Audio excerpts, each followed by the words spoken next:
Terancam masakan mentahan sing gawe ketagihan nek dipangan. Iki bahan-bahane. Bahan serbang mentahan iki gampang gaweane. Bumbune ana brambang, lombok kencur, godhong jeruk, kei uyah karo micin, diulek-ulek ae langsung kaya ngene. Ulek ngantek lembut ya, Cah.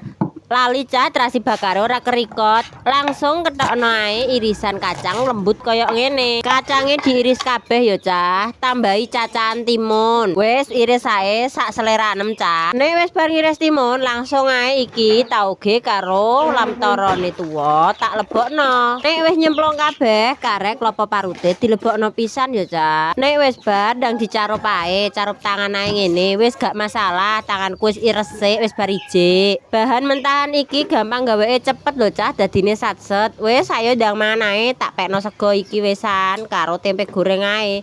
Walah lah kok mandes tenan. Piye, Cah? Kowe apa njaluk ora? Apa kowe gawe dhewe gagenan ndang satset lho iki genah gaweane. Gage, Cah, wis ndang do gawe dhewe ae yo. Engko aku nak kurangan piye?